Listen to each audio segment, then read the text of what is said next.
Minigames in Counter-Strike. Minigames is a game mode based on entertaining pastime in the game. Unlike matchmaking, people don't compete with each other, but play for fun. At some point, Minigames game mode was the most popular in the game. It was due to the lack of official matchmaking system in the game in previous versions of Counter-Strike. Counter-Strike Source had the largest variety of minigame maps. It happened thanks to the Source SDK base, which was released in 2006, and which gave much more opportunity for map makers than Half-Life SDK. There was much less competitive base in Counter-Strike in the past, so people played for the sake of fun and communicating with each other. But let's dive into the past. Back when I was 15, it seemed ugly was untouchable. What they gonna throw me in a juvie for a month or two? Try me, I'm still ain't doing nothing that you want me to. It's 2009, the golden era of CSS. When you launch the game, you don't see official servers, but only community ones. Most servers are either casual servers with official maps or minigame servers with maps created by enthusiasts. But how exactly maps of that time looked like, and what was their concept?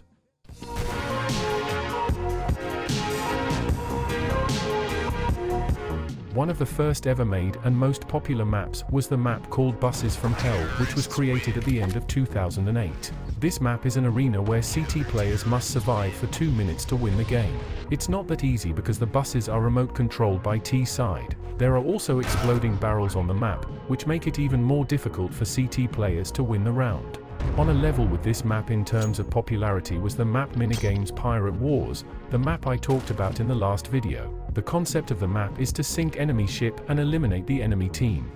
But these are not top leaders yet. At that time, the most popular maps were Smash maps. The founder of these maps was 3 Clicks Philip, who created map DSLTN Smash back in 2007. This type of maps began to gain popularity only in 2009 when 3 Clicks Philip created updated version called 3K Smash. The community liked the map so much that other map makers began to make remakes of the original map, and the number of variations of Smash maps was incredibly huge. The most famous variation belongs to Paul Deagle, who completed the original version of the map, and which became known as Minigames Smash Cannons. But this is only the beginning. Mapmakers began to pay more attention to interaction with objects and started to make controllable vehicles. Of the maps related to transport, I can single out Minigames Jeepathan 2K, Minigames Mustang, and Minigames Sea Battle V2, since these maps were the basis of other vehicle maps. Minigames Jeepathan is the map where you can drive cars and perform stunts. There is also a car with a rocket launcher on the map. It is located in the building, and to bring it outside you need to destroy the wall. The only bad thing is bug when you can accidentally die while driving cars. Minigames Mustang is the map where you drive Mustang with a shotgun, but in fact, you are just getting more speed and this car model has no interaction with the objects. Anyways, it's pretty fun to play on this map. And the third map, Minigames Sea Battle version 2, is the map where you are sailing boat and destroying enemy boats by using cannon. Good thing is that cannon is shooting fast, so you can eliminate players with it. There are also many racing maps like Boat Race Scramble, Mario Kart version 1 Fix, Crazy Race version 4, and many more, so I will just leave a link to these maps in the description. Are there other types of minigame maps? Of course. Minigames Course is a new direction of minigame maps which started to develop in 2009. These are the walkthrough maps which contain different interesting levels. Later, based on these maps, a direction of maps called deathrun appeared, but I will pay attention to them in another video if I collect enough material. Returning to the walkthrough maps, I can show the best and most interesting ones. Minigames Bob 2 is the most iconic and most popular walkthrough map, which was created 15 years ago by user Riddler AJ. Minigames Bob 2 contains 20 stages in total. If you complete them all, you can try to pass a bonus level where you are throwing nades in boxes. You need lots of patience to pass this bonus level, and you can pass this map on vanilla settings. The author of the map recommends to set SV Air Accelerate to 100 before completing it. Bob 2 was my most favorite map in childhood. Now it is just a memory of golden era. But Bob 2 is not a course map. It was just a basis of other walkthrough maps. The idea of course maps is that there are lots of places where you can accidentally die, and start from the beginning. One of the first course maps ever made was Minigames Office Course, created in 2010. Unfortunately, this map is pretty bad since there are lots of stages where everything depends not on your skill but on your luck. At the same time, there were lots of great course maps like Minigame Paul's Minecraft Course version 2.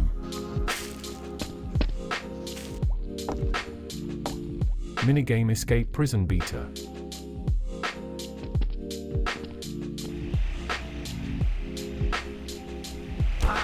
Minigame Metro Course version 3. Minigame Saw 4.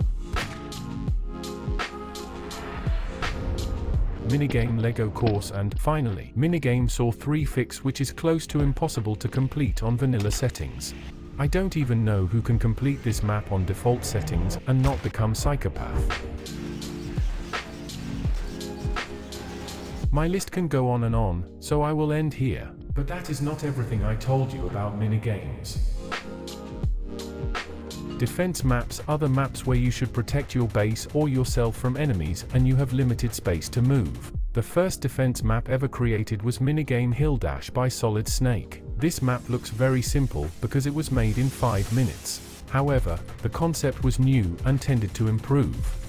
1 month later, mapmaker KetoCam improved this map so that it looked really fresh for those times. The idea was that the CT players will rush along the way towards machine gun, defending themselves from shots by hiding behind covers, take AK, and eliminate the enemy. But that is not everything yet. Mapmakers thought and decided, why not add hostile mobs that will attack your base? And that's when Xquality created map Minigame Hellbound Survival in 2009.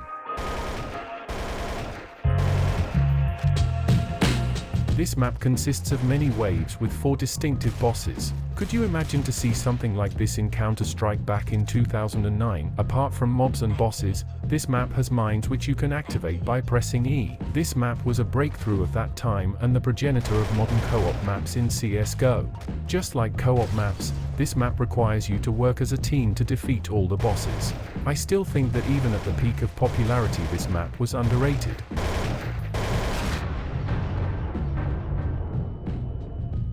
10 months later, mapmaker Tom Green created map Minigame Bear Attack. This map consists of 8 waves with 3 types of bears and boss at the end. Obviously, each wave is getting harder than the previous one. To kill the boss, you need to shoot 200 times in the head of a bear from M249. But you don't have M249 by default, so it will be about 6 magazines from AK-47. Around the same time, a new type of minigame maps was born. These maps are called tower maps. Basically, these are either hostage maps where T players spawn on the top with hostages, and CT players should climb to the top to save hostages, or casual maps, where one team should eliminate other team. Usually this kind of maps is pretty unbalanced, since T side is always spawning on the top with better positions.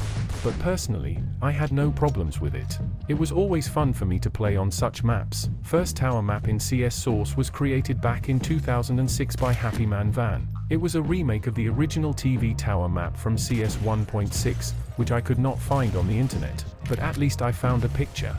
Soon, many new versions of TV tower map appeared.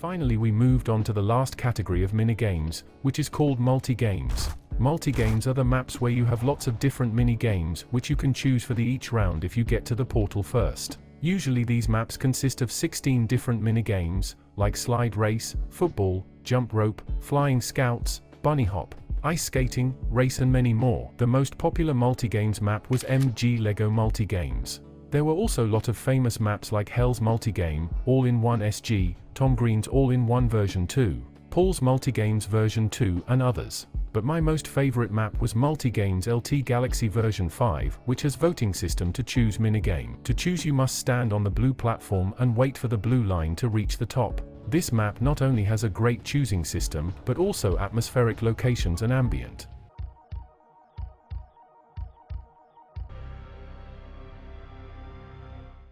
There are many more interesting minigame maps that I did not talk about just because I cannot put them in a general category. Many of them are simply one of a kind. Unfortunately, these minigames were later replaced by game modes, such as prop hunt, hide and seek, co-op missions, and zombie escape, which is still very popular. That's all for today.